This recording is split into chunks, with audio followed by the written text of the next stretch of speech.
Wes.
Bingung.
Bahkan aku sudah di titik yang paling maksimal bahwa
Jadi teman-teman untuk kelasnya yang mungkin belum bergabung dihubungi agar segera bergabung ya karena untuk presentasi akan kita mulai terlebih dahulu.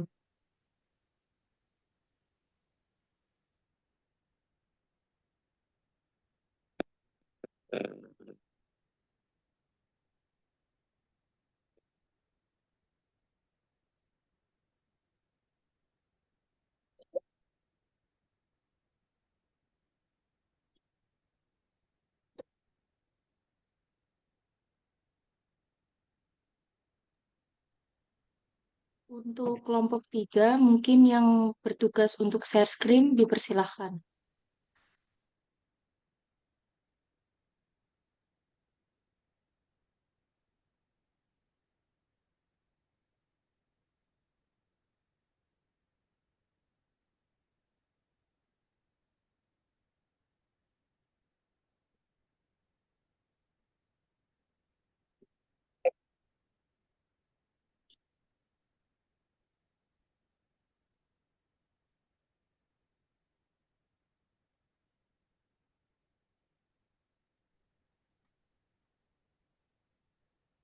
Baik, Assalamualaikum warahmatullahi wabarakatuh. Selamat pagi teman-teman yang saya banggakan dan yang saya hormati, Bapak Vicky Dwi Wicaksono, SPD MPD, selaku dosen pengampu mata kuliah Pancasila. Alhamdulillahirrabbilalamin, segala puji bagi Allah Subhanahu wa Ta'ala yang telah memberikan kita kesehatan, sehingga kita dapat berkumpul secara virtual dalam perkuliahan pagi ini. Salawat serta salam kita haturkan kepada junjungan kita Nabi Muhammad SAW. Kenalkan, saya Lik Fatmawati Maslaka yang akan bertugas sebagai moderator dalam presentasi pagi ini dan juga ada rekan saya Dani sebagai notulen. Hari ini kita akan mendengarkan paparan materi tentang etika berpolitik sesuai dengan Pancasila dari kelompok 3. Kepada anggota kelompok dipersilakan mengenalkan dirinya masing-masing.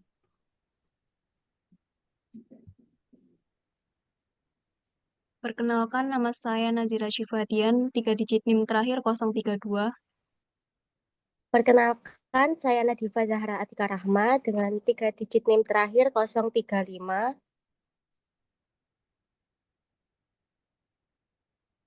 Perkenalkan, saya Dani Jaya Saputra dengan 3 digit NIM 122. Saya Zafira Nisa Zahra dengan 3 digit NIM terakhir 129.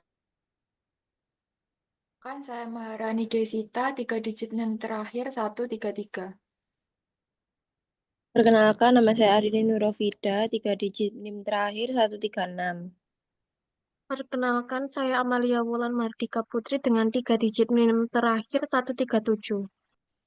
Kenalkan, saya Lik Fatmawati Maslaka dengan 3 digit NIM terakhir 212. Perkenalkan, saya Octavia Cahayu Ramadhani dengan 3 digit NIM terakhir 215. Perkenalkan, nama saya Tora Prilianto Bagaskara dengan 3 digit NIM terakhir 216.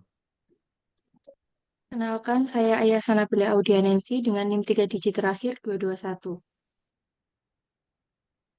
Baik, tanpa memperpanjang waktu, mari kita mulai menyimak paparan materi dari kelompok 3. Kepada presentator pertama, waktu dan layar saya persilakan.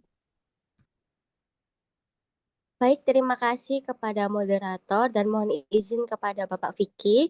Di sini saya akan membahas mengenai latar belakang. Etika memegang peranan penting sebagai sebuah panduan dalam bertingkah laku. Dalam kehidupan berbangsa dan bernegara, etika bukan hanya sekedar sopan santun saja, tetapi bisa lebih dalam lagi, yaitu dengan menyangkut prinsip yang mengarahkan pada tingkah laku atau tindakan manusia. Sehingga pada nilai etika yang diharapkan pada dunia politik, muncullah konsep etika politik. Etika politik yang yaitu sebuah prinsip moral atau sebuah aturan yang mengarahkan tentang bagaimana aktivitas politik dijalankan, seperti dalam menjalankan kekuasaan, membuat keputusan, serta membangun relasi antar sesama. Etika tersebut penting agar politik tidak hanya sebagai soal perebutan kekuasaan saja, tetapi agar berjalan dengan jujur, adil, dan bertanggung jawab yang berpijak pada nilai-nilai luhur bangsa yang terdapat pada Pancasila. Setiap sila dalam Pancasila mengandung nilai-nilai etika yang mengarahkan dan membimbing tindakan politik seperti ketuhanan, mengajarkan kejujuran serta bertanggung jawab, kemanusiaan, menuntut berperilaku adil dan beradab, persatuan, menekankan akan pentingnya menjaga persatuan dan keutuhan bangsa, kerakyatan, menumbuhkan semangat dalam bermusyawarah, dan yang terakhir keadilan, yaitu mendorong pemerataan kesejahteraan rakyat secara adil. Dengan begitu, etika politik yang sesuai dengan nilai-nilai Pancasila dapat diartikan dengan menjalankan politik yang bukan hanya demi kekuasaan saja, tetapi juga demi kebaikan, keadilan, serta kesejahteraan bangsa seluruh rakyat Indonesia, dan membangun politik yang berkeadaban serta bermartabat. Baik, itu saja yang bisa saya sampaikan. Untuk selanjutnya akan dijelaskan oleh Arini. Kepada Arini, dipersilakan. Baik, terima kasih untuk Nadifa, terima kasih untuk moderator, izin untuk Pak Vicky melanjutkan mengenai latar belakang. Penerapan etika berpolitik yang berlandaskan nilai-nilai luhur Pancasila tidak hanya menjadi konsep teoritis, tetapi juga tampak nyata dalam berbagai peristiwa politik di Indonesia. Salah satu contohnya dapat dilihat dalam dinamika pemilihan umum Presiden 2019, di mana etika berpolitik berperan penting dalam meredam polarisasi dan membangun kembali persatuan bangsa. Pemilihan umum Presiden 2019 di Indonesia menciptakan polarisasi politik yang cukup tajam di kalangan masyarakat.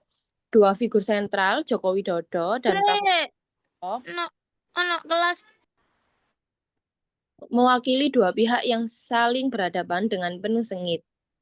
Konsentrasi politik ini tidak hanya menguras tenaga para elit politik, tetapi juga memunculkan ketegangan sosial di tingkat akar rumput. Setelah diumumkan sebagai pemenang, Jokowi mengambil langkah strategis yang mengejutkan dengan mengajak Prabowo bergabung dalam pemerintahan sebagai Menteri Pertahanan. Langkah ini dipandang sebagai upaya rekonsiliasi politik yang bertujuan untuk mengakhiri polarisasi dan merajut kembali persatuan bangsa. Dalam konteks etika berpolitik yang berlandaskan Pancasila, tindakan ini mencerminkan nilai-nilai luhur bangsa seperti penghormatan terhadap kemanusiaan, pengutamaan persatuan, musyawarah untuk mufakat, serta fokus keadilan sosial. Dengan kata lain, rekonsiliasi politik pasca pemilu 2019 tidak hanya berfungsi sebagai strategi pemerintahan, tetapi juga menjadi cerminan penerapan nilai-nilai Pancasila dalam praktik politik di Indonesia. Sekian yang dapat saya sampaikan, saya kembalikan ke moderator.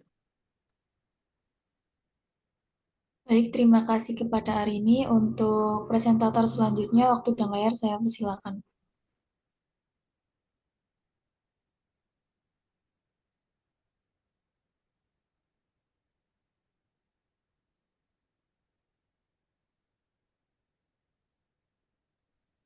Baik, terima kasih kepada moderator yang telah memberikan waktu untuk saya.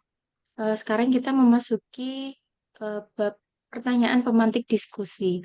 Nah, pertanyaan 1, bagaimana tindakan Bapak Jokowi yang merangkul Bapak Prabowo setelah pemilu 2019 mencerminkan nilai-nilai Pancasila, khususnya sila 1, ketuhanan yang Maha Esa, dan sila 2, kemanusiaan yang beradab? Mungkin dari teman-teman ada yang mau coba bantu menjawab?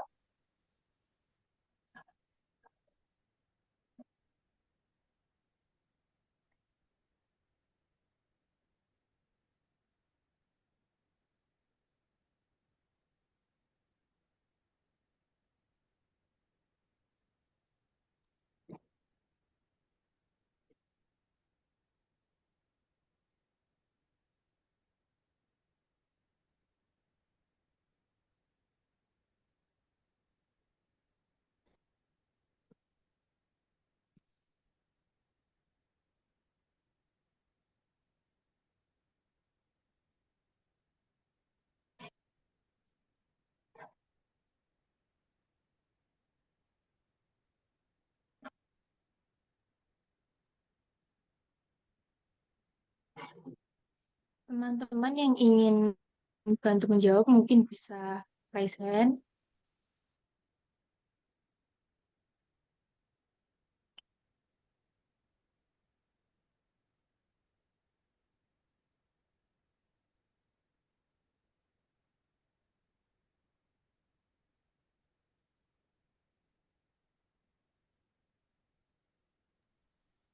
Baik, teman-teman. Jadi, tindakan Bapak Jokowi yang merangkul Bapak Prabowo setelah pemilu 2019 itu mencerminkan nilai-nilai Pancasila, khususnya sila 1, yaitu ketuhanan yang Maha Esa, dan sila kedua, yaitu kemanusiaan yang adil dan beradab. Dengan cara yang sangat signifikan. Sila 1 menekankan pentingnya pengakuan terhadap keberadaan Tuhan dan nilai-nilai kemanusiaan yang universal, yang mengharuskan setiap individu untuk saling menghormati terlepas dari perbedaan pandangan politik dengan mengajak Bapak Prabowo bergabung dalam pemerintahan. Sikap Bapak Jokowi tersebut menunjukkan sikap yang inklusif, yang menghargai perbedaan dan mengedepankan persatuan di atas kepentingan pribadi atau kelompok. Hal ini menciptakan ruang bagi dialog yang konstruktif, di mana kedua tokoh dapat berkolaborasi demi kepentingan bangsa, bukan hanya untuk kepentingan semata. Sementara itu, sila kedua menekankan pentingnya perlakuan yang adil dan beradab terhadap sesama manusia dalam konteks politik yang seringkali dipenuhi dengan ketegangan dan polarisasi. Sikap saling menghargai yang ditunjukkan oleh Bapak Jokowi dan Bapak Prabowo dapat menjadi contoh nyata bagaimana dialog damai dapat meredakan konflik. Dengan mengedepankan komunikasi yang terbuka dan saling menghormati, kedua pemimpin ini tidak hanya memperkuat nilai kemanusiaan, tetapi juga memberikan teladan bagi masyarakat untuk mengedepankan dialog daripada konfrontasi. Dalam jangka panjang, pendekatan ini dapat membantu membangun kepercayaan di antara berbagai elemen masyarakat, sehingga menciptakan iklim politik yang lebih stabil dan harmonis. Dengan demikian, tindakan Bapak Jokowi merangkul Bapak Prabowo tidak hanya mencerminkan nilai-nilai Pancasila, tetapi juga berkontribusi pada upaya menciptakan masyarakat yang lebih adil dan beradab. Itu mungkin jawaban dari saya. Akan dilanjutkan pertanyaan 2 oleh rekan saya. Terima kasih. Baik, saya di sini akan melanjutkan pertanyaan pemantik diskusi yang kedua, yaitu apakah merangkul lawan politik bisa dianggap sebagai bentuk rekonsiliasi nasional? Bagaimana kaitannya dengan Persatuan Indonesia atau sila ketiga? Untuk yang mau menjawab, dipersilahkan untuk raise hand ya.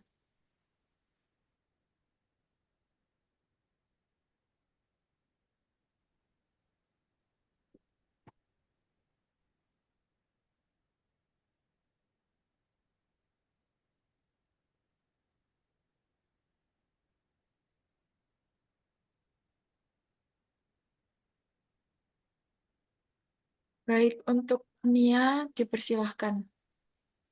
Baik, terima kasih kepada kelompok 3 atas kesempatan yang telah diberikan untuk saya. Jadi mohon izin kepada Bapak dosen dan teman-teman sekalian, saya menjawab pertanyaan pemantik diskusi yang kedua, yang dimana pertanyaannya adalah apakah merangkul lawan politik bisa dianggap sebagai bentuk rekonsiliasi nasional, bagaimana kaitannya dengan Persatuan Indonesia, yaitu sila ketiga.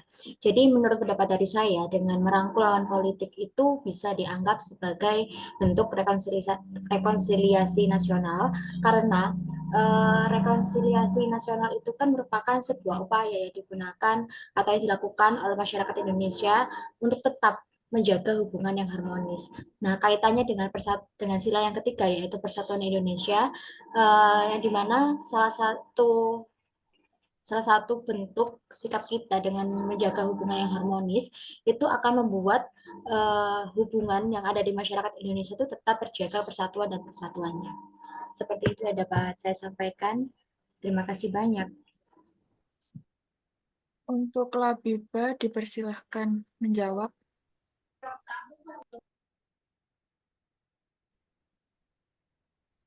Untuk Labiba dipersilahkan menjawab.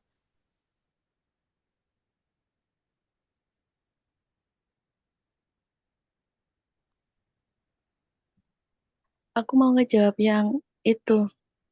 Nomor 3 nanti duluran. Baik, di sini saya akan melanjutkan yang kedua tadi ya. Terima kasih Nia atas jawabannya. Merangkul lawan politik tentu bisa dianggap sebagai bentuk rekonsiliasi nasional ya. Karena rekonsiliasi nasional adalah upaya untuk memperbaiki hubungan yang pernah renggang akibat perbedaan pandangan atau konflik, termasuk di ranah politik juga. Tindakan merangkul lawan politik sejalan dengan nilai-nilai sila ketiga Pancasila, yaitu Persatuan Indonesia yang menekankan pentingnya mengutamakan persatuan di tengah perbedaan. Sama seperti sekarang, setelah Pilpres atau pemilu, para tokoh saling berjabat tangan dan saling merangkul. Itu tidak hanya sebagai simbolik saja, tetapi juga merupakan cara untuk menunjukkan bahwa Indonesia lebih besar dari sekadar menang atau kalah dalam pemilu atau pemilihan presiden lainnya. Dengan demikian, merangkul lawan politik tidak hanya tindakan pragmatis saja, melainkan manifestasi nyata dari komitmen terhadap persatuan bangsa. Karena persatuan Indonesia adalah fondasi untuk menjaga keutuhan negara di tengah banyaknya perbedaan. Untuk pertanyaan yang ketiga akan dilanjutkan oleh rekan saya. Baik, mohon izin kepada moderator dan Bapak dosen untuk melanjutkan pertanyaan pemantik diskusi yang ketiga, yaitu dalam konteks rekonsiliasi politik pasca pemilu 2019, bagaimana tindakan Bapak Jokowi mengajak Bapak Prabowo bergabung ke pemerintahan mencerminkan penerapan nilai musyawarah, yaitu nilai sila Pancasila yang keempat, dan keadilan sosial, yaitu sila Pancasila yang kelima dalam etika berpolitik. Bagi teman-teman yang ingin membantu menjawab, boleh mengaktifkan fitur raise hand.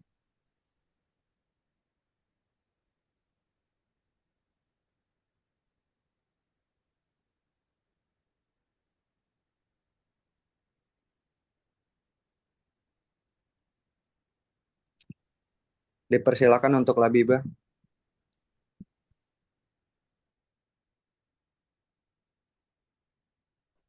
Saya akan menjawab pertanyaan pemantik diskusi yang nomor 3, yaitu menurut saya tindakan Bapak Jokowi mengajak dalam pemerintahan nilai Pancasila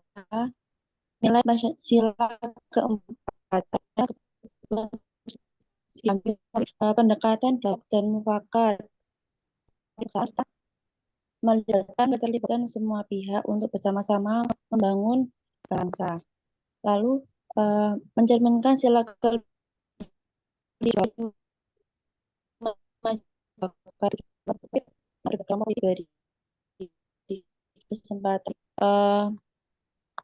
dalam mewujudkan bangsa yang lebih baik. Sudah cukup, saya akan kepada kelompok. Terima kasih.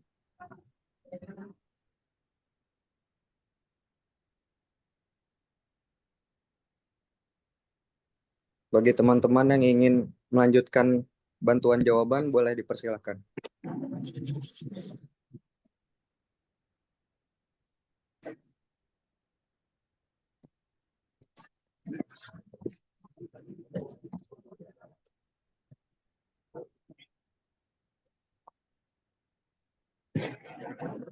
Baik, di sini saya akan melanjutkan jawaban dari pertanyaan pemantik diskusi yang ketiga, yaitu tindakan Jokowi yang mengajak Prabowo bergabung ke dalam pemerintahan menunjukkan penerapan nilai musyawarah sila keempat, di mana kepentingan bangsa diutamakan melalui dialog dan mufakat, bukan mempertahankan konflik. Selain itu, rekonsiliasi ini mengarahkan fokus pemerintahan untuk lebih memperjuangkan keadilan sosial, khususnya sila kelima bagi seluruh rakyat Indonesia, tanpa terhambat oleh perpecahan politik, sehingga kesejahteraan masyarakat menjadi prioritas utama. Itu saja yang dapat saya sampaikan. Kurang lebihnya mohon maaf, saya kembalikan kepada moderator. Terima kasih. Terima kasih kepada presentator. Untuk materi selanjutnya, presentator selanjutnya, waktu dan layar saya persilakan. Baik, terima kasih kepada moderator. Izin menjelaskan Bapak dosen dan teman-teman, saya akan menjelaskan akibat yang muncul apabila masalah tersebut tidak mendapatkan solusi dengan tepat. Untuk yang pertama, yakni polarisasi masyarakat meningkat. Dalam masyarakat yang sudah terbelah bisa semakin keras dalam perpecahan, bahkan berpotensi munculnya konflik antar warga. Yang kedua, stabilitas politik terganggu. Pemerintahan Jokowi bisa kesulitan mengambil keputusan besar karena tekanan politik dari oposisi yang kuat dan publik yang terus mempertanyakan legitimasi. Untuk yang ketiga, pembangunan nasional terhambat dengan energi politik yang tercurah pada konflik dan pertentangan. Program-program pembangunan bisa berjalan lambat dan tidak fokus. Untuk yang keempat, yakni kepercayaan terhadap demokrasi menurun.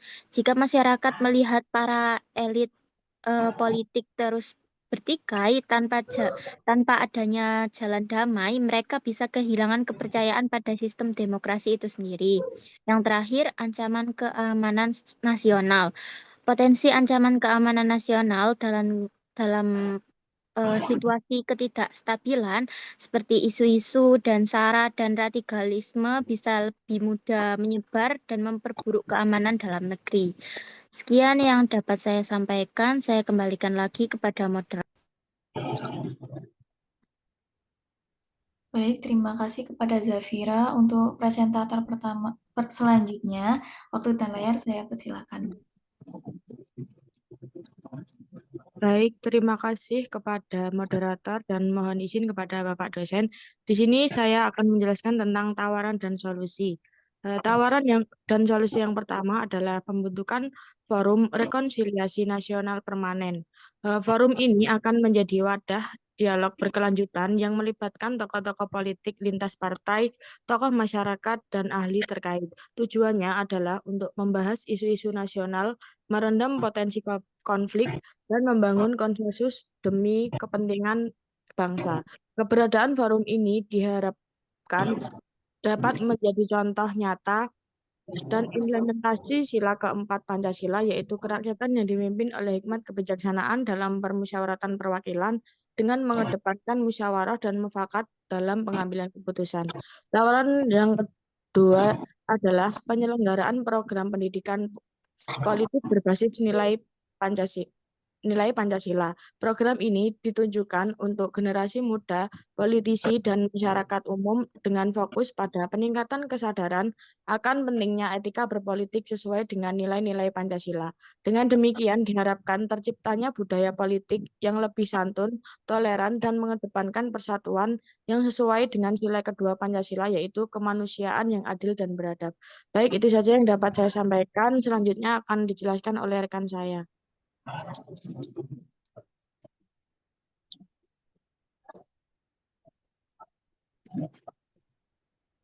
Baik, di sini saya akan melanjutkan dari solusi yang telah disampaikan oleh Okta.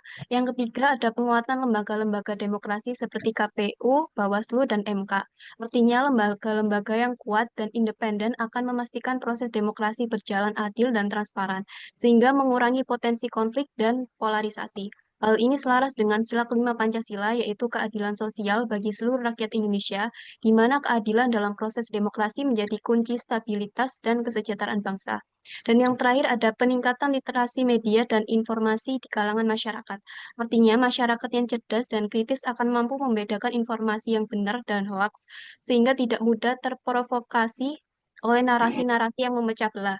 Upaya ini mendukung sila ketiga Pancasila, yaitu persatuan Indonesia dengan menciptakan masyarakat yang lebih bijak dalam menerima dan menyebarkan informasi, sehingga memperkuat persatuan dan kesatuan bangsa.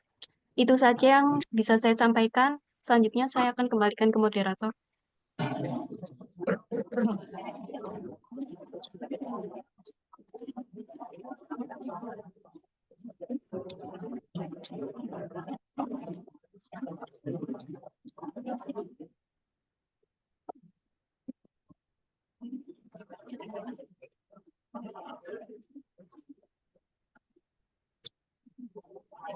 Baik, untuk selanjutnya yaitu sesi tanya jawab. Untuk teman-teman yang ingin di sini saya membuka satu termin yang terdiri atas 3 penanya. Untuk teman-teman yang ingin bertanya, silakan mengaktifkan fitur raise hand dan menyebutkan nama dan 3 digit yang terakhir.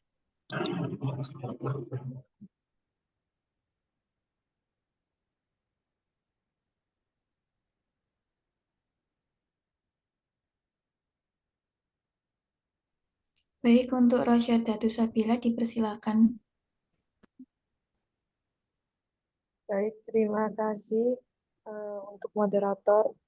Perkenalkan, nama saya Rosyadatu Sabila dengan 3 digit NIM terakhir 041. Di sini saya ingin bertanya, Apa sih contoh pelanggaran etika berpolitik yang bertentangan dengan prinsip persatuan dalam Pancasila? Apakah dapat dipahami? Bagaimana teman-teman kelompok? Apakah bisa diulangi lagi? Mbak, ABS. Baik, terima kasih untuk Bella. Untuk selanjutnya, Amri dipersilakan. Baik, terima kasih kepada moderator. Izin bertanya kepada kelompok. Risari ya, Nyanti, Mbak. Sebelumnya perkenalkan Ya. saya dari dengan 3 digit yang jadi pertanyaan, ketika terjadi perbedaan pendapat atau konflik politik, bagaimana seharusnya para politikus mengedepankan musyawarah mufakat sesuai dengan prinsip kerakyatan yang dipimpin oleh hikmat kebijaksanaan dalam permusyawaratan dan perwakilan? Apakah dapat dipahami?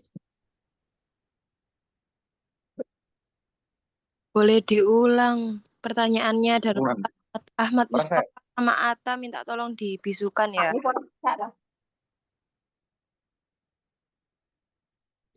Baik, jadi pertanyaannya, ketika terjadi perbedaan pendapat atau konflik politik, bagaimana seharusnya para politikus mengedepankan musyawarah mufakat sesuai dengan sila keempat, yaitu kerakyatan yang dipimpin oleh hikmat kebijaksanaan dalam permusyawaratan atau perwakilan.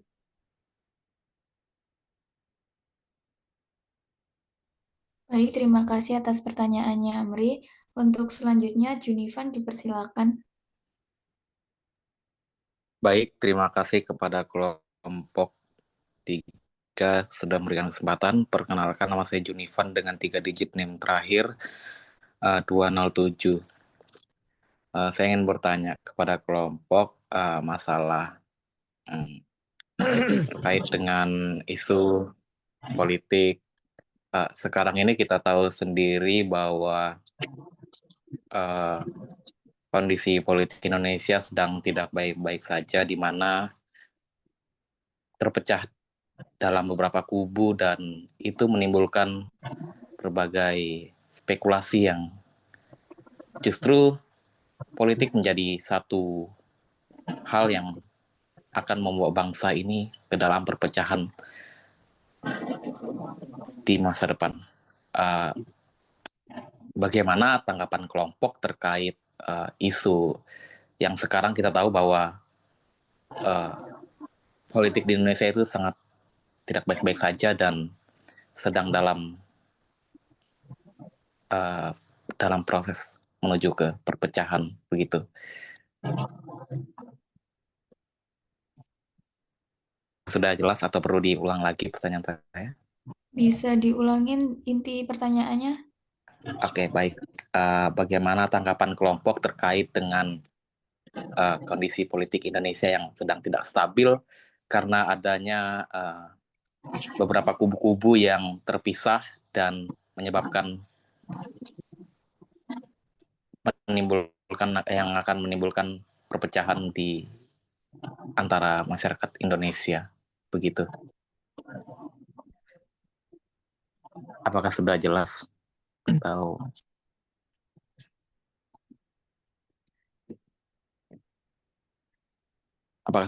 atau perlu diulang kembali?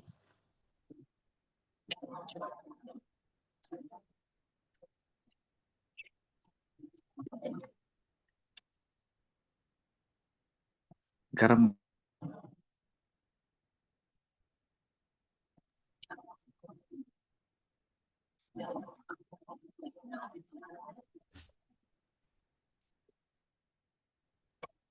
Sudah, terima kasih Junivan. Baik.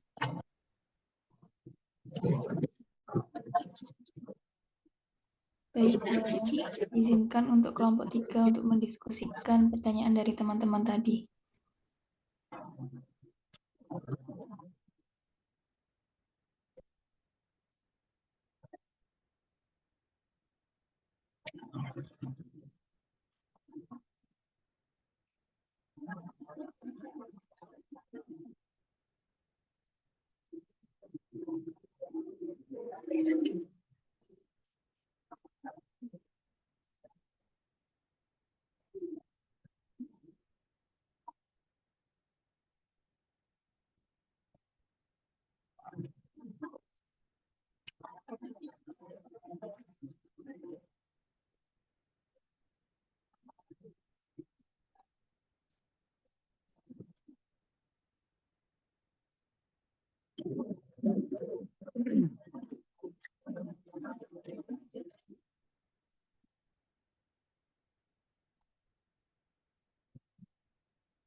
Baik, untuk teman-teman kelompok dipersilahkan untuk menjawab pertanyaan dari teman-teman tadi.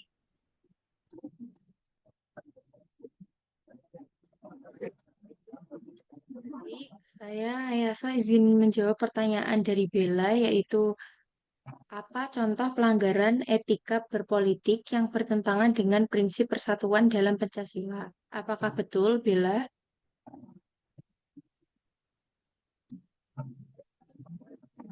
Betul, Nancy. Baik, pelanggaran etika berpolitik yang bertentangan dengan prinsip persatuan dalam Pancasila dapat dilihat melalui beberapa contoh yang mencolok. Pertama, politik identitas yang memanfaatkan isu SARA atau suku, agama, ras, dan antar golongan. Dalam kampanye politik seringkali digunakan untuk memecah belah masyarakat, di mana seorang calon pemimpin dapat menghasut kelompok tertentu untuk menentang kelompok lain demi meraih dukungan. Selain itu, ada penyebaran hoaks atau informasi palsu yang bertujuan untuk mendiskreditkan lawan politik juga menjadi masalah serius. Karena hal ini dapat menciptakan ketegangan dan polarisasi di antara berbagai kelompok masyarakat. Selanjutnya adalah korupsi dan penyalahgunaan kekuasaan oleh pejabat publik yang lebih mengutamakan kepentingan pribadi daripada kepentingan rakyat juga dapat menciptakan ketidakadilan yang pada gilirannya akan dapat merusak persatuan. Selanjutnya adalah diskriminasi dalam kebijakan yang menguntungkan satu kelompok sambil merugikan kelompok lain juga dapat menimbulkan rasa ketidakpuasan dan keadilan di kalangan masyarakat. Gitu. Apakah sudah menjawab, Bella? Sudah, Nancy. Terima kasih.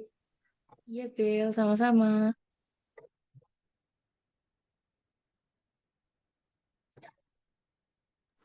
Baik, yang kedua saya akan menjawab pertanyaan dari Amri, yaitu ketika terjadi perbedaan pendapat atau konflik politik, bagaimana seharusnya para politikus mengedepankan musyawarah mufakat sesuai dengan prinsip kerakyatan yang dipimpin oleh hikmat, kebijaksanaan dalam permusyawaratan atau perwakilan yang ada di sila keempat. Apakah betul, Amri? Iya, betul Arini. Baik, ketika terjadi perbedaan pendapat atau konflik politik, para politikus harusnya mengedepankan musyawarah mufakat dengan mengutamakan dialog terbuka, saling menghormati pendapat yang berbeda dan mencari titik temu untuk mencapai kesepakatan bersama. Mereka perlu menghindari sikap egois atau memaksa kehendak sendiri serta menempatkan kepentingan rakyat dan bangsa di atas kepentingan pribadi atau golongan. Prinsip kerakyatan yang dipimpin oleh hikmat kebijaksanaan dalam permusyawaratan perwakilan menurut para politikus menuntut para politikus untuk bersikap bijaksana, mempertimbangkan segala pendapat dengan adil dan membuat keputusan berdasarkan hasil musyawarah yang mencerminkan kehendak rakyat secara keseluruhan. Sebagai contoh nyata, ada pada saat penyusunan Undang-Undang Ibu Kota Negara IKN Nusantara, berbagai fraksi DPR itu memiliki pandangan yang berbeda-beda mengenai urgensi anggaran dan dampak sosial dari pemindahan ibu kota. Meskipun ada perbedaan pendapat yang cukup tajam, para politikus itu melakukan serangkaian musyawarah dalam rapat-rapat komisi dan paripurna. Melalui proses dialog panjang, tukar pendapat, serta pertimbangan matang dari berbagai aspek, akhirnya itu dicapai keputusan bersama yang disahkan dengan mempertimbangkan aspirasi berbagai pihak. Proses ini menunjukkan penerapan prinsip sila keempat, yaitu mendahulukan musyawarah untuk mufakat dalam membuat keputusan penting bagi rakyat dan negara. Apakah bisa dipahami untuk Amri? Baik, terima kasih Sama-sama. Arini. Sama-sama. Baik, di sini saya akan menjawab pertanyaan dari Junivan. Sebelumnya saya konfirmasi pertanyaannya dulu. Jadi pertanyaannya bagaimana tanggapan kelompok saya terkait dengan adanya kubu di tengah politik Indonesia yang tidak stabil yang berpotensi menimbulkan perpecahan di dalam masyarakat. Apakah benar Junivan? Iya, benar. Jadi, menurut kelompok kami itu, kami memandang bahwa munculnya kubu-kubu dalam politik Indonesia ini saat ini menjadi refleksi dari dinamika demokrasi yang belum sepenuhnya matang. Jadi, ketidakstabilan politik yang diiringi dengan polarisasi tajam antara pendukung kubu tertentu berpotensi menimbulkan perpecahan sosial di masyarakat. Hal ini itu diperparah dengan maraknya penyebaran informasi yang tidak berimbang di media sosial. Jadi, kami menilai bahwa perbedaan pandangan politik seharusnya menjadi kekayaan demokrasi, bukan menjadi pemicu permusuhan. Oleh karena itu, diperlukan edukasi politik yang berkelanjutan serta peran aktif tokoh masyarakat dan pemimpin politik untuk mengedepankan dialog, toleransi, dan juga persatuan dalam perbedaannya. Tujuannya agar demokrasi Indonesia itu tetap sehat dan tidak mengorbankan keharmonisan di masyarakat. Apakah bisa menjawab Junivan? Baik, terima kasih. Baik, terima kasih atas pertanyaan yang luar biasa dari teman-teman dan juga teman-teman kelompok yang sudah menjawab. Untuk selanjutnya, untuk kesimpulan akan dibacakan oleh rekan saya. Waktu dan layar saya persilakan. Baik, di sini saya akan membacakan kesimpulan dari presentasi kali ini, yaitu kasus Jokowi yang merangkul Prabowo setelah pemilu 2019 menunjukkan bahwa Pancasila benar-benar hidup di tengah masyarakat yang berbeda-beda. Meski pemilu sempat membuat rakyat terbelah, Jokowi dan Prabowo memilih jalan damai, menghargai satu sama lain, dan mengutamakan persatuan bangsa seperti yang diajarkan Pancasila. Mereka menunjukkan bahwa politik tidak harus penuh permusuhan, melainkan bisa jadi cara untuk mempererat persaudaraan. Sikap ini mencerminkan nilai menghargai Tuhan dan sesama manusia, yaitu contoh dari sila satu dan sila kedua, menjaga persatuan, yaitu contoh dari sila ketiga, mengutamakan musyawarah, yaitu contoh sila dari keempat, dan berusaha membawa manfaat untuk seluruh rakyat, yaitu contoh dari sila kelima. Dari peristiwa ini, kita bisa melihat bahwa Pancasila bukan hanya teori, tapi benar-benar bisa menjadi pedoman dalam kehidupan nyata, terutama saat menghadapi perbedaan di tengah masyarakat yang beragam.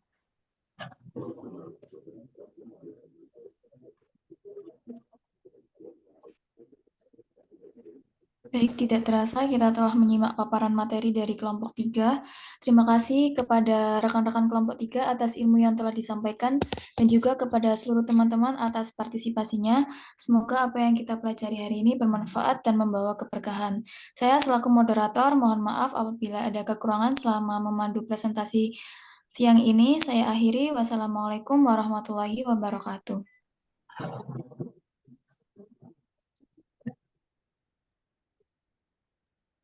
Waalaikumsalam warahmatullahi wabarakatuh. Terima kasih moderator.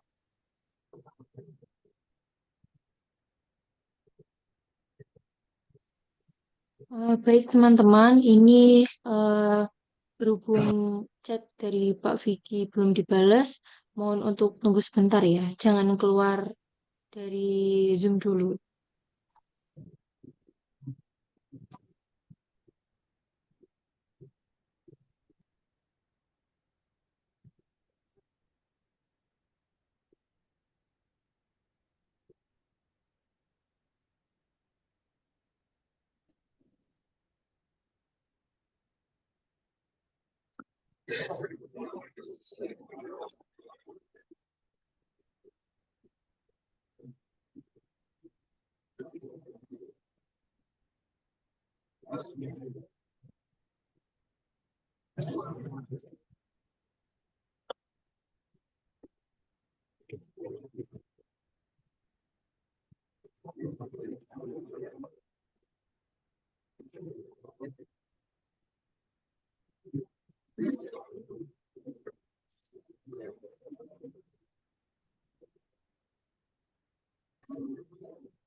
Mohon maaf, revisi teman-teman.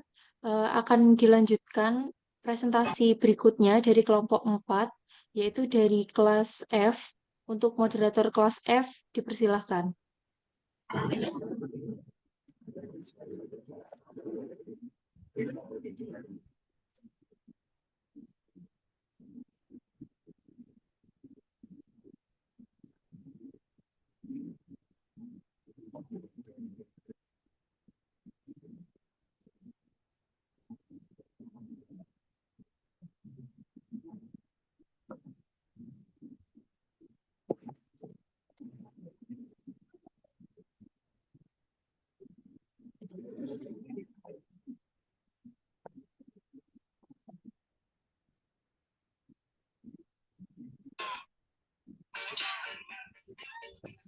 Assalamualaikum warahmatullahi wabarakatuh. Selamat siang kepada Bapak dosen dan teman-teman sekalian. Sebelumnya, perkenalkan nama saya Amanda Dwi Lianti selaku moderator yang akan memandu berjalannya presentasi kali ini. Pada presentasi kali ini akan melalui beberapa tahap. Yang pertama, perkenalan dari anggota kelompok. Yang kedua, penyampaian materi. Dan yang ketiga, sesi diskusi. Baik, langsung saja saya persilahkan kepada kelompok 4 untuk memperkenalkan kelompoknya terlebih dahulu.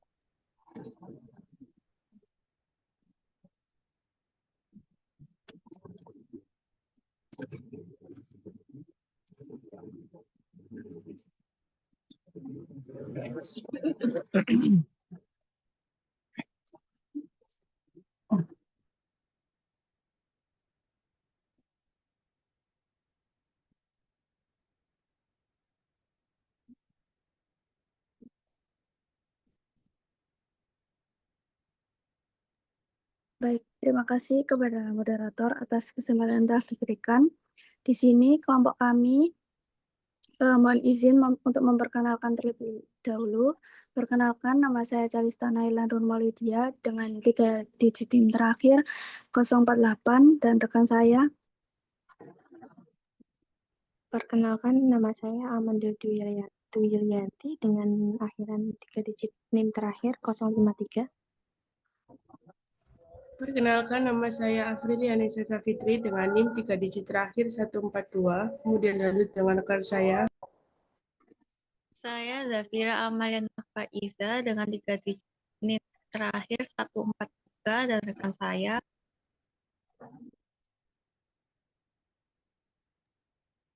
Perkenalkan, nama saya Delia Salsabila dengan 3 digit NIM terakhir 151. Perkenalkan, nama saya Yunisa Febriani dengan 3 digit NIM terakhir 152. Dan perkenalkan, nama saya Nia Amle Putri dengan 3 digit NIM terakhir 154. Perkenalkan, nama saya Nurhayati Putri Dwijayanti dengan 3 digit NIM terakhir 227. Perkenalkan, saya Kamalika Nabila dengan 3 digit NIM terakhir 231. Perkenalkan, nama saya Rahmatullah Aziza dengan 3 digit NIM terakhir 232. Perkenalkan, saya Dilia Almuanif dengan 3 NIM terakhir 241. Baik, dipersilahkan kepada kelompok 4 untuk memaparkan materinya.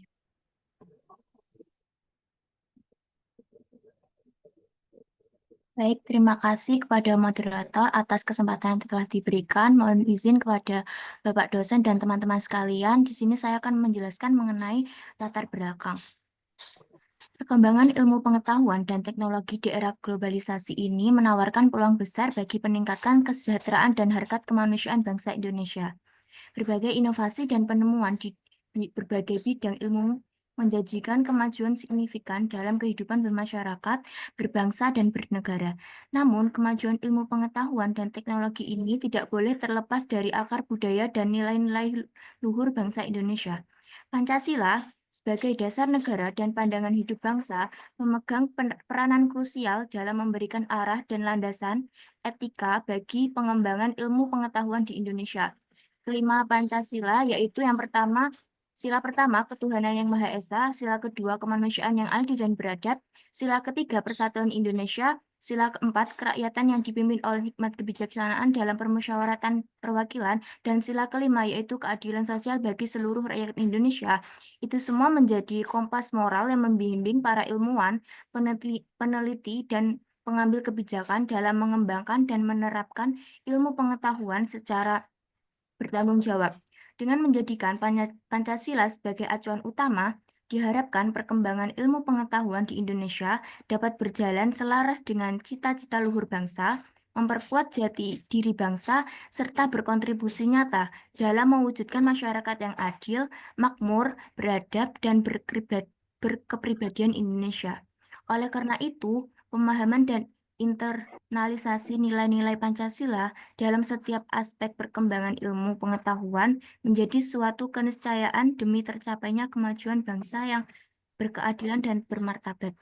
Itu saja yang dapat saya sampaikan. Saya kembalikan kepada moderator.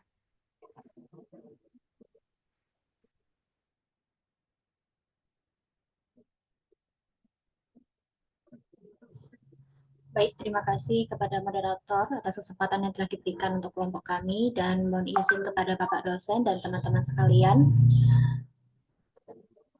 Baik teman-teman, sebelum kami menjelaskan bagaimana Pancasila itu menjadi acuan dasar dalam perkembangan ilmu di Indonesia, terdapat satu pertanyaan pemantik yang dapat dijawab oleh teman-teman semua, yaitu pertanyaannya adalah bagaimana nilai-nilai Pancasila dapat diimplementasikan dalam perkembangan ilmu di Indonesia. Baik, jadi dari pertanyaan pemantik ini akan menjadi sebuah awalan pembahasan kita pada presentasi kami hari ini. Baik, bagi teman-teman yang bersedia untuk menjawab dan atau memberikan pendapatnya bisa langsung mengaktifkan fitur raise hand.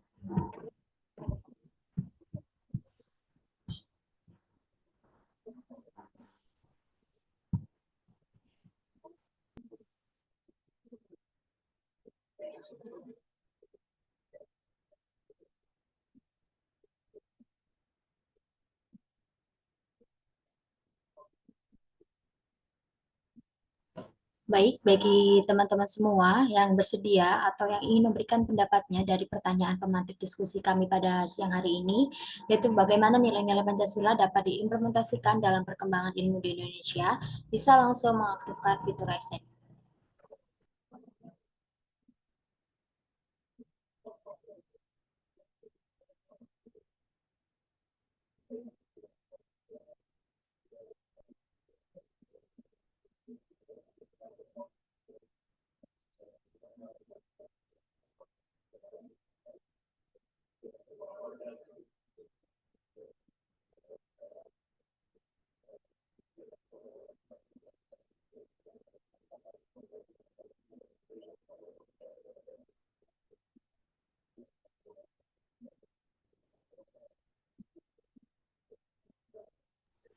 Baik, sekali lagi bagi teman-teman semua yang ingin atau yang bersedia memberikan pendapatnya dari pertanyaan pemantik yang kami ajukan pada diskusi kali ini, yang dimana bagaimana nilai-nilai Pancasila dapat diimplementasikan dalam perkembangan ilmu di Indonesia, bisa langsung mengaktifkan fitur raise hand.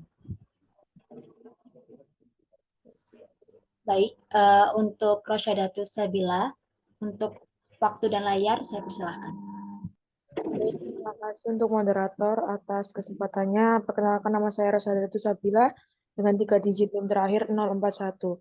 Jadi untuk pertanyaannya sendiri, bagaimana nilai-nilai Pancasila dapat diimplementasikan dalam perkembangan ilmu di Indonesia? Baik, izin menjelaskan perkembangan ilmu di Indonesia melalui pengembangan ilmu pengetahuan dan teknologi yang beretika, berkeadilan, dan berorientasi pada kesejahteraan masyarakat.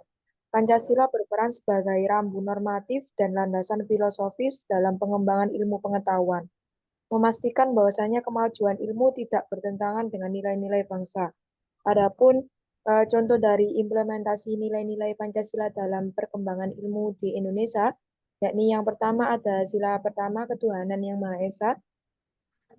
Contohnya yakni mengembangkan ilmu pengetahuan dengan semangat religius dan spiritual yang menghargai keberagaman agama dan keyakinan. Yang kedua ada kemanusiaan yang adil dan beradab, bisa mengembangkan ilmu pengetahuan yang berorientasi pada kemanusiaan yang mengutamakan kesejahteraan dan martabat manusia. Yang ketiga ada persatuan Indonesia, bisa diimplementasikan dengan mengembangkan ilmu pengetahuan yang dapat memperkuat persatuan dan kesatuan bangsa, serta menjaga keberagaman budaya dan suku. Yang keempat ada kerakyatan yang dipimpin oleh hikmat, kebijaksanaan, dan keadilan sosial.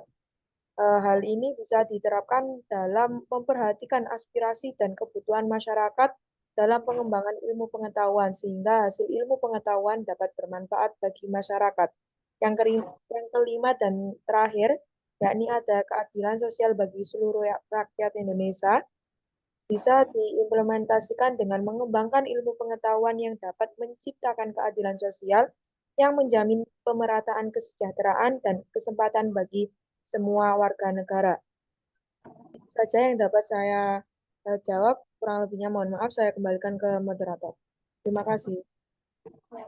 Baik, terima kasih banyak kepada Rosyadatus Sabila atas pendapat yang telah diberikan kepada kelompok kami dari pertanyaan pemantik yang kami ajukan pada siang hari ini, dan apa yang telah disampaikan oleh Rosyadatus Sabila sangat bagus sekali dan sangat informatif sekali. Untuk moderator bisa di next slide.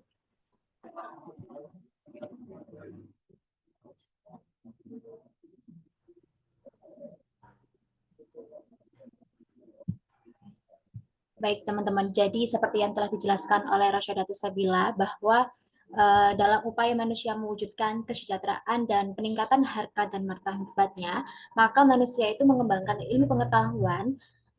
Pancasila telah memberikan dasar nilai-nilai bagi pengembangan iptek demi kesejahteraan hidup manusia. Nah, dalam perkembangan ilmu tidak boleh bertentangan dengan nilai-nilai yang terkandung dalam Pancasila, yang dimana mengandung asumsi bahwa ilmu itu sendiri berkembang secara otonom. Baik, jadi teman-teman, Pancasila itu sangat berperan sebagai acuan dasar dalam perkembangan ilmu di Indonesia. Yaitu karena apa?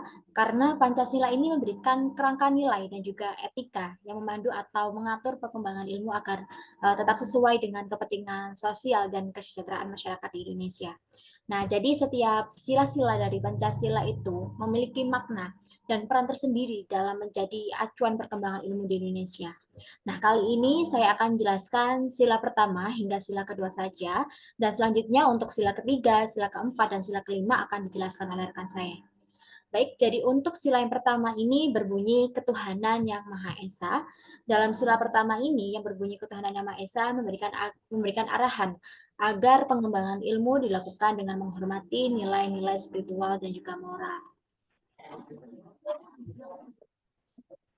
Jadi dalam sila pertama ini tuh teman-teman memberikan arahan agar perkembangan ilmu itu dilakukan dengan menghormati nilai-nilai spiritual dan juga moral.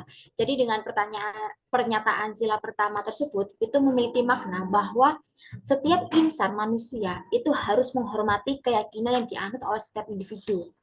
Karena apa? Karena sila ini menekankan pentingnya nilai religius dan juga moral dalam perkembangan ilmu.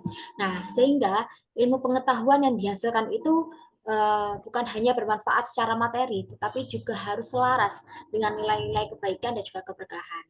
Lalu untuk sila yang kedua, yang dimana berbunyi kemanusiaan yang adil dan beradab, yang dimana memiliki arti bahwa sila ini tuh mendorong perkembangan ilmu yang berorientasi pada kesejahteraan manusia dan menghargai hak asasi manusia. Jadi untuk sila ini itu menekankan bahwa ilmu pengetahuan itu harus digunakan untuk kesejahteraan bersama dan juga menghormati harkat dan martabat manusia. Nah, contohnya yaitu dapat memberikan kebebasan dalam berpikir dan juga berpendapat yang tidak memaksakan pendapat pribadi dan juga tidak melakukan tindakan diskriminasi, serta sebagai seorang individu, sebagai seorang makhluk sosial itu juga harus menghargai pendapat dari orang lain. Nah, mungkin contoh yang lain juga dengan menghormati hak asasi manusia dalam penelitian. Jadi di sila kedua ini tuh dapat memastikan partisipasi dan persetujuan individu yang terlibat dalam penelitian ini tetap dijaga kerahasiaan data pribadi itu sendiri. Nah, baik teman-teman, itu yang dapat saya sampaikan sebagai pengantar mengapa pentingnya implementasi nilai-nilai Pancasila dalam perkembangan ilmu di Indonesia, dan juga makna dari sila pertama dan juga sila kedua, dan untuk sila ketiga hingga sila kelima akan dijelaskan lebih lanjut oleh rekan saya. Baik, di sini saya akan melanjutkan pemaparan materi dari Nia mengenai implementasi nilai-nilai Pancasila dalam perkembangan ilmu di Indonesia. Dalam sila ketiga Pancasila, yaitu yang berbunyi Persatuan Indonesia, itu menginspirasi kolaborasi antar disiplin ilmu dan menjaga keberagaman budaya dalam perkembangan ilmu sendiri. Nah, dalam perkembangannya, ilmu pengetahuan ini harus dapat menyatukan berbagai kelompok, budaya, dan etnis untuk bekerja sama dalam memecahkan masalah bersama. Kolaborasi antar disiplin ilmu ini, baik di tingkat nasional maupun internasional, ini akan meningkatkan kualitas riset dan pengembangan. Ilmu pengetahuan sendiri itu harus bisa menyatukan orang dari berbagai latar belakang, suku, agama, dan lainnya. Contohnya itu dalam sebuah kelas yang beragam, semua siswa itu diberikan kesempatan untuk mengemukakan pendapatnya tanpa ada yang merasa dirugikan karena suku atau agamanya. Lalu dalam sila keempat, yang berbunyi kerakyatan yang dipimpin oleh hikmat kebijaksanaan dalam pemerataan perwakilan itu mendasari ilmu secara demokratis. Ilmu pengetahuan itu harus berkembang secara demokratis yang berarti harus melibatkan berbagai pihak yang berkepentingan dan berdasarkan musyawarah untuk mufakat. Selain itu, ilmu pengetahuan ini harus bisa dipertanggungjawabkan kepada publik juga. Contohnya, saat ada perubahan kurikulum di sekolah, guru, siswa, dan orang tua ini dilibatkan untuk memberikan masukan agar keputusan yang diambil ini menguntungkan semua pihak. Lalu yang terakhir, sila kelima yang berbunyi keadilan sosial bagi seluruh rakyat Indonesia ini dapat dipahami bahwa pengembangan ilmu itu harus dapat menjaga keseimbangan dalam kemanusiaan. Pengembangan ilmu pengetahuan ini harus dapat memberikan manfaat yang merata bagi seluruh rakyat Indonesia.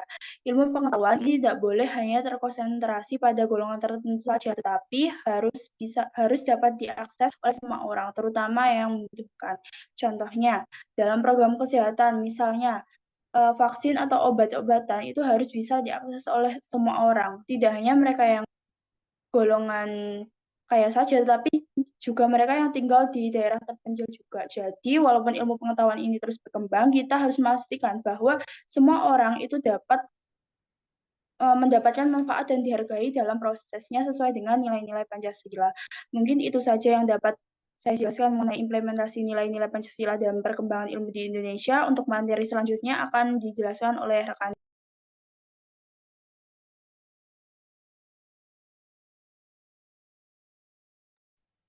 Baik, selanjutnya di sini saya akan membahas mengenai akibat yang muncul apabila masalah tidak mendapatkan solusi.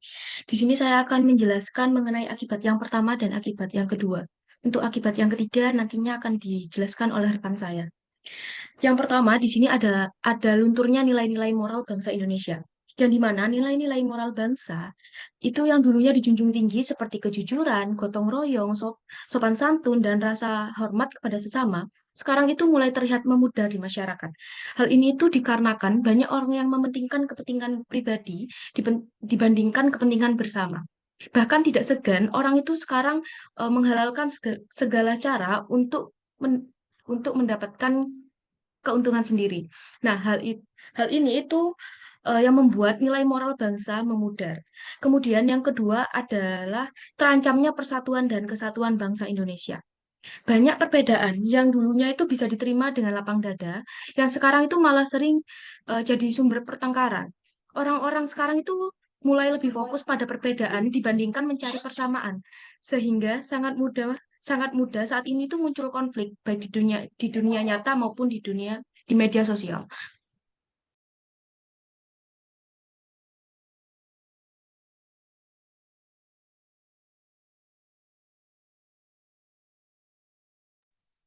Untuk pemaparan yang ketiga akan dilanjutkan oleh rekan saya.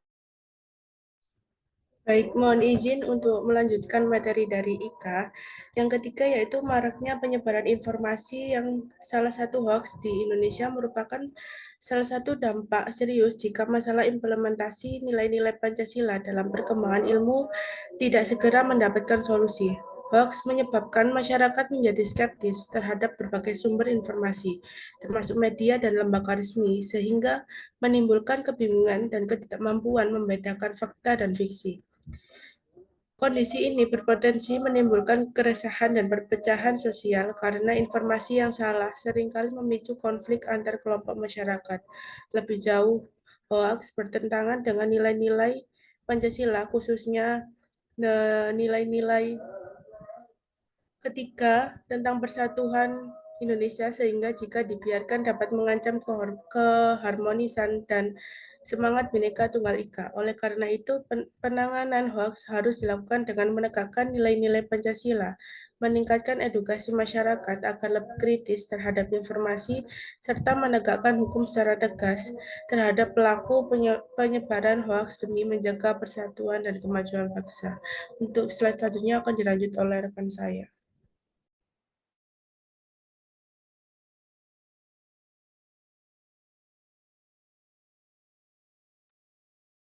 Baik, di sini saya akan memberikan contoh nyata yang terjadi apabila Pancasila tidak diimplementasikan dalam perkembangan ilmu di Indonesia, yaitu akan menimbulkan kasus seperti ini, yaitu di mana pelajar di Sekolah Khilafatul Muslimin ini yang ditutup. Jadi kasus ini bermula pada tahun 2022. Pemerintah menutup sekitar 30 sekolah dan pesantren yang terafiliasi atau berhubungan dengan Khilafatul Muslimin ini karena mereka mengajarkan doktrin yang bertentangan dengan ideologi Pancasila. Sekolah ini juga tidak terdaftar secara resmi dan menyebarkan ajaran yang menolak sistem negara Indonesia, termasuk melarang pemasangan foto presiden di ruang kelas serta menyebut pihak di luar khilafah ini sebagai tagut. Jadi tagut itu dalam istilah agama Islam itu seperti menyembah selain Allah. Kementerian Pendidikan dan Kebudayaan juga menyatakan bahwa lembaga ini melanggar Undang-Undang Sistem Pendidikan Nasional dan juga Undang-Undang Pesantren. Jadi untuk para siswa yang terdampak juga diberikan layanan konseling oleh Badan Nasional Penanggulangan Terorisme atau BNPT. Jadi kasus ini menunjukkan pentingnya nilai-nilai Pancasila, khususnya sila ketiga yaitu Persatuan Indonesia, dan juga sila keempat yaitu kerakyatan yang dipimpin oleh hikmat kebijaksanaan dalam permusyawaratan perwakilan sebagai dasar dalam sistem pendidikan nasional. Pemerintah juga bertindak tegas pada lembaga pendidikan yang menyimpang nilai Pancasila untuk menjaga keutuhan bangsa dan negara. Untuk selanjutnya akan dilanjutkan oleh rekan saya.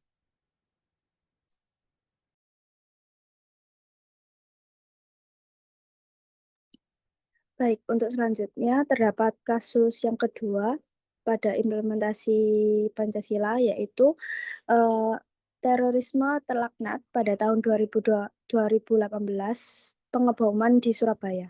Nah, pada pengeboman Surabaya tahun 2018 ini itu merupakan rangkaian peristiwa meledaknya bom di berbagai tempat di Surabaya.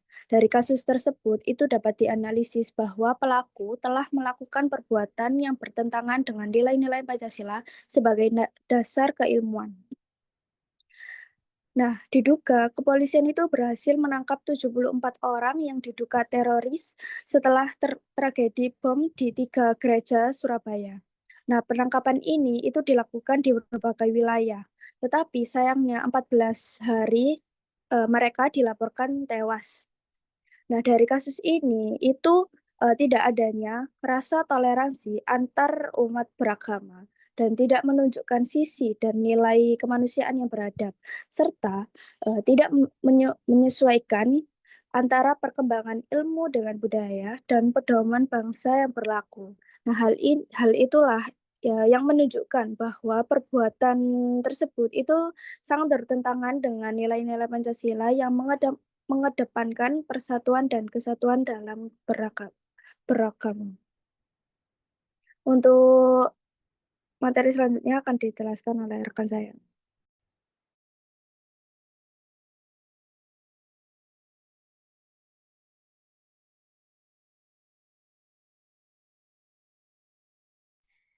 Selanjutnya ada dua solusi yang kami tawarkan. Untuk solusi yang pertama itu ada kurikulum dan materi pembelajaran Pancasila perlu diintegrasikan lebih mendalam ke semua mata pelajaran dengan penyajian yang konstekstual dan fokus pada pemahaman serta implementasi nilai-nilai tersebut. Nah, integrasi kurikulum dan materi pembelajaran Pancasila secara lebih mendalam ini berarti menanamkan nilai-nilainya sebagai spirit dan perspektif dalam setiap mata pelajaran. Contohnya itu kerja kelompok dalam matematika melalui soal kelompok. Yang kedua ada analisis sastra, fokus pada kemanusiaan dan sejarah kemerdekaan menyoroti persatuan. Penyajian kontekstual menghadirkan Pancasila melalui contoh relevan, studi kasus, proyek nyata seperti bakti sosial, dan media menarik. Tujuannya adalah pemahaman mendalam makna filosofi sila, bukan hanya sekedar hafalan. Diskusi, refleksi, pembelajaran berbasis pengalaman seperti simulasi, musyawarah, dan penilaian holistik yang mencakup sikap serta tindakan menjadi kunci. Dengan demikian, Pancasila diharapkan terinternalisasi dan menjadi landasan perilaku siswa sebagai warga negara. Untuk solusi yang kedua akan dijelaskan oleh rekan saya. Baik, untuk yang solusi kedua yaitu pengawasan dan akuntabilitas lembaga pendidikan harus diperketat melalui verifikasi, akreditasi yang ketat, sistem monitoring efektif, serta transparansi. Pemerintah perlu memperketat sistem pengawasan terhadap lembaga pendidikan melalui proses verifikasi, akreditasi, dan evaluasi berkala yang bertujuan memastikan bahwa tidak ada lembaga yang menyimpang dari nilai-nilai dasar negara atau mengajarkan paham yang bertentangan dengan Pancasila. Selain itu, transparansi dalam sistem pendidikan harus diperkuat agar masyarakat dapat turut mengawasi dan melaporkan jika terjadi penyimpangan. Pengawasan yang efektif melibatkan semua pihak, baik pemerintah, sekolah, orang tua, maupun masyarakat umum, menjadi kunci untuk menjaga dunia pendidikan tetap dalam koridor kebangsaan dan nilai-nilai luhur Pancasila. Untuk selanjutnya akan dijelaskan oleh rekan saya.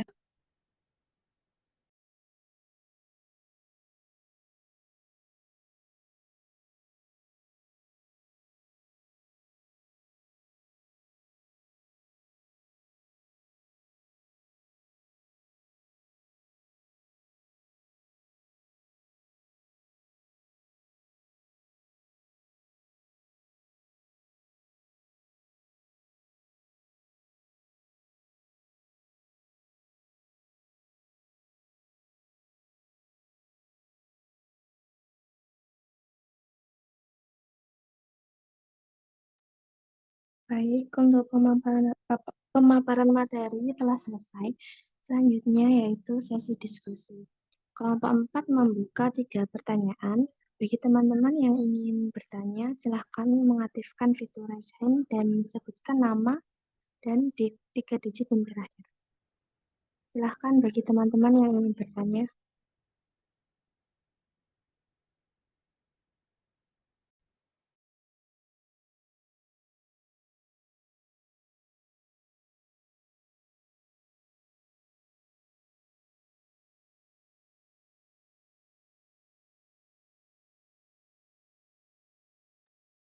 Baik, silahkan Dimas Zaki. Baik, terima kasih kepada moderator. Saya Dimas Zakio Pamungkas dengan NIM akhir 209 ingin bertanya, bagaimana jika terdapat potensi pengembangan ilmu pengetahuan yang canggih namun tidak sesuai dengan nilai-nilai Pancasila? Dan apakah terdapat batasan-batasan dalam pengembangan ilmu pengetahuan terhadap nilai Pancasila tersebut? Terima kasih.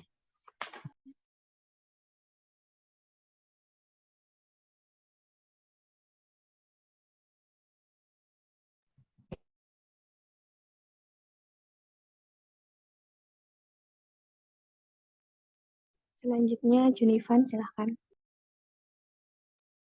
Baik, terima kasih kepada kelompok 4 yang sudah memberikan kesempatan. Mohon izin perkenalkan diri. Nama saya Junivan dengan 3 digit NIM terakhir 207. Baik, berkaitan dengan perkembangan ilmu, kita mungkin sudah tahu bahwa sekarang mungkin lagi maraknya banyak sekali perkembangan ilmu, baik itu ilmu secara komunikasi, pikiran, teknologi, dan sebagainya. Saya ingin bertanya saja kepada kelompok, bagaimana cara kelompok memosisikan diri dalam berbagai aspek perkembangan ilmu yang sekarang mungkin banyak berpotensi untuk menjerumus kepada hal-hal yang negatif, keluar dari nilai-nilai Pancasila begitu. Apakah sudah jelas atau perlu diulang?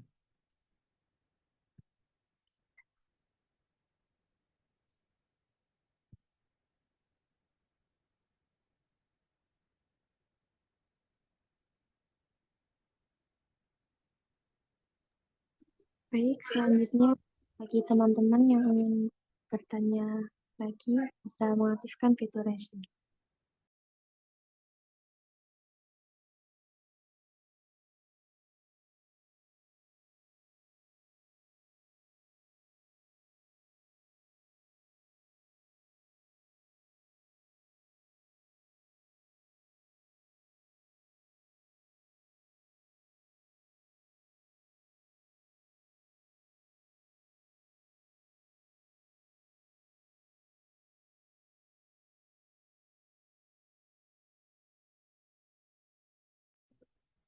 Saya ulangi sekali lagi, bagi teman-teman yang ingin bertanya, masih ada satu kesempatan lagi.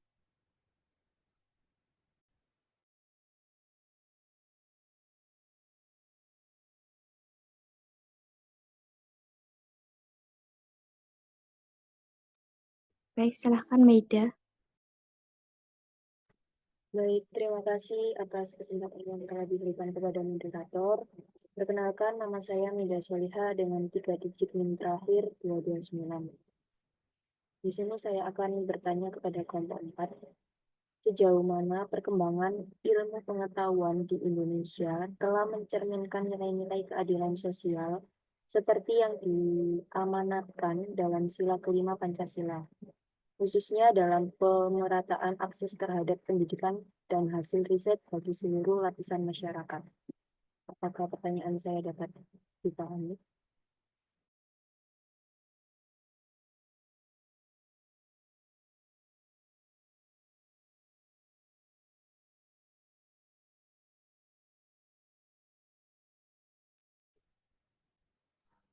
Baik, mohon izin kepada Saudara Meda, apakah untuk pertanyaannya bisa diulang kembali? Baik. Sejauh mana perkembangan ilmu pengetahuan di Indonesia telah mencerminkan nilai-nilai keadilan sosial seperti yang diamanatkan dalam Sila kelima Pancasila, khususnya dalam pemerataan akses terhadap pendidikan dan hasil riset bagi seluruh lapisan masyarakat.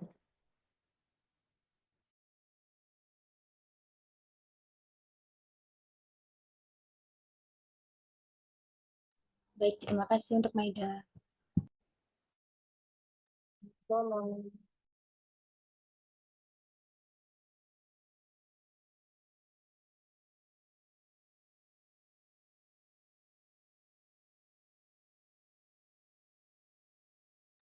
Baik, terima kasih teman-teman yang sudah bertanya.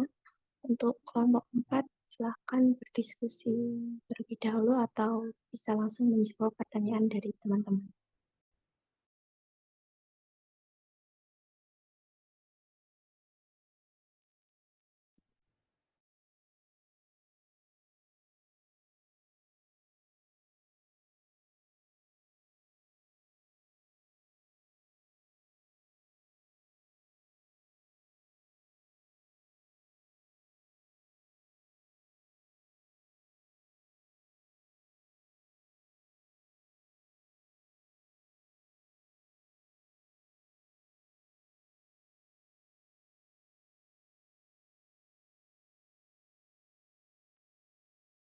Baik, di sini saya akan menjawab pertanyaan dari Dimas Zaki. Pertanyaannya, bagaimana jika terdapat potensi pengembangan ilmu pengetahuan yang canggih namun tidak sesuai dengan nilai-nilai Pancasila, dan apakah terdapat batasan-batasan dalam pengembangan ilmu pengetahuan terhadap nilai Pancasila tersebut? Apakah pertanyaannya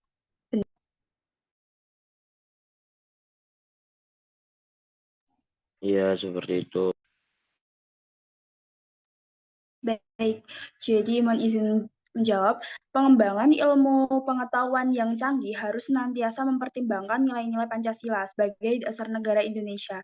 Pancasila itu mengajarkan pentingnya kemanusiaan, keadilan sosial, dan gotong royong yang harus dijaga dalam setiap aspek kehidupannya, termasuk dalam ilmu pengetahuan ini. Jika pengembangan ilmu pengetahuan berpotensi bertentangan dengan nilai-nilai ini, seperti misalnya terdapat teknologi yang dapat merusak lingkungan atau menimbulkan ketidakadilan sosial, maka perlu ada pembatasan atau pengendalian. Nah, batasan ini itu penting agar kemajuan ilmu pengetahuan ini tidak mengorbankan harkat dan martabat manusia serta tidak memperlebar kesenjangan sosial. Oleh karena itu, setiap inovasi ilmiah harus dipertimbangkan dengan bijak agar sejalan dengan tujuan luhur Pancasila dan menjaga keseimbangan antara kemajuan dan moralitas sosial. Apakah jawaban saya dapat terima, Mas? Sudah, terima kasih. Sama-sama.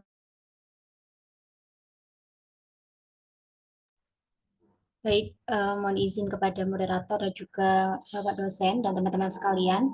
Saya akan menjawab pertanyaan dari yang diajukan oleh Saudara Junivan, yang dimana untuk pertanyaannya adalah, inti dari pertanyaannya adalah bagaimana cara kelompok dapat memposisikan diri dari berbagai aspek perkembangan ilmu yang berpotensi menjerumus kepada hal-hal negatif dan keluar dari nilai-nilai Pancasila. Apakah benar untuk Saudara Junivan? Iya, sudah benar. Baik, jadi untuk kami sebagai kelompok dapat memposisikan diri dari berbagai aspek perkembangan ilmu yang berpotensi untuk menjerumuskan ke hal-hal negatif dan keluar dari nilai-nilai Pancasila. Kita itu harus memiliki open mindset. Yang dimana kelompok itu juga, kita sebagai kelompok itu perlu melakukan pengawasan dan juga evaluasi secara terus-menerus terhadap dampak dari ilmu pengetahuan. Kita juga harus menyaring informasi dari berbagai informasi yang masuk di kehidupan kita, dan juga kelompok itu harus melakukan pendekatan secara kritis terhadap teknologi baru dengan mengevaluasi dampak yang terjadi sebelum kita melakukan itu, dan juga kita dapat memastikan apakah teknologi atau informasi tersebut itu dapat merusak kebinekaan atau juga merusak ketidakadilan ini.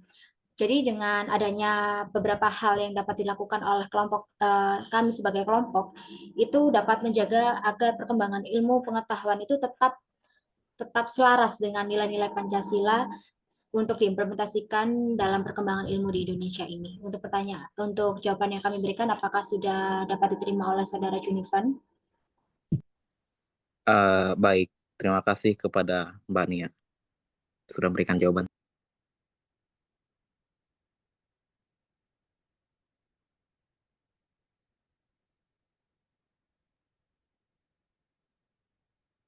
Terima kasih kembali, Junivan.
Baik.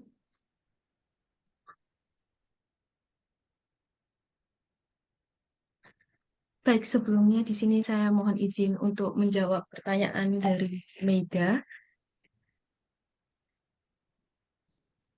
Untuk pertanyaannya, sejauh mana perkembangan ilmu pengetahuan di Indonesia telah mencerminkan nilai-nilai keadilan sosial seperti yang diamanatkan dalam Sila kelima Pancasila, khususnya dalam pemerataan akses terhadap pendidikan dan hasil riset bagi seluruh lapisan masyarakat. Apakah pertanyaannya benar, Meida?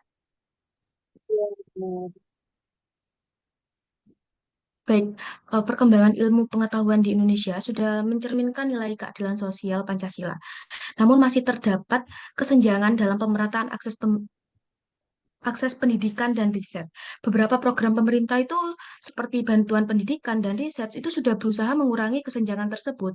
Namun masih diperlukan upaya yang lebih untuk memastikan bahwa setiap lapisan masyarakat tanpa terkecuali itu memiliki kesempatan yang sama untuk mengakses ilmu pengetahuan dan memanfaatkannya demi kesejahteraan bersama.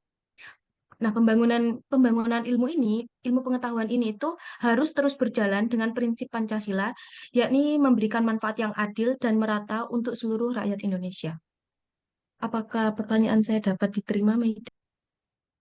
Baik, dapat saya terima dan terima kasih atas jawaban kita.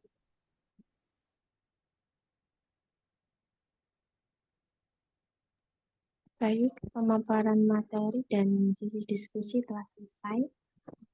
Presentasi kali ini bisa ditarik kesimpulan yang akan dijelaskan oleh rekan saya.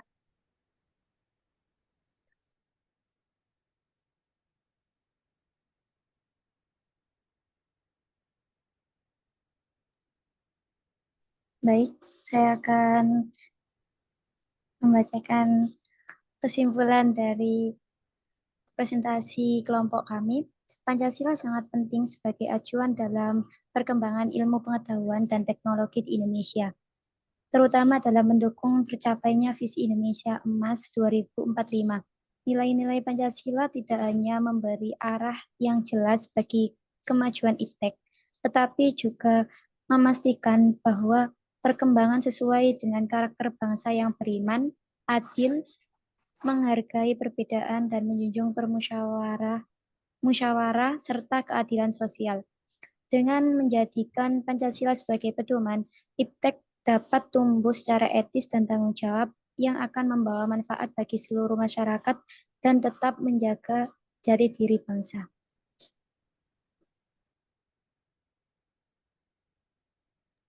Kemudian saya kembalikan ke moderator.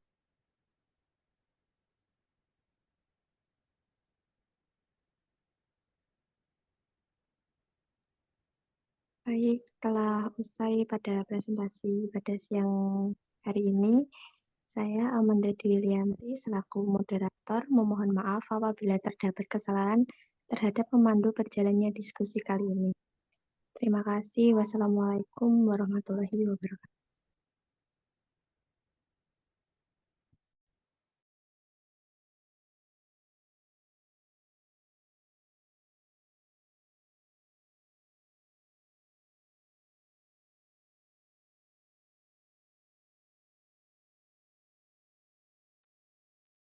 Baik, teman-teman, terima kasih atas partisipasinya antar kedua kelompok, kelompok 3 dan kelompok 4. Sesuai arahan dari Pak Vicky, apabila presentasi sudah selesai, maka kelas pada hari ini akan saya tutup. Terima kasih atas partisipasi teman-teman semua. Wassalamualaikum warahmatullahi wabarakatuh. Waalaikumsalam warahmatullahi wabarakatuh. Waalaikumsalam warahmatullahi wabarakatuh. Terima kasih, Bu.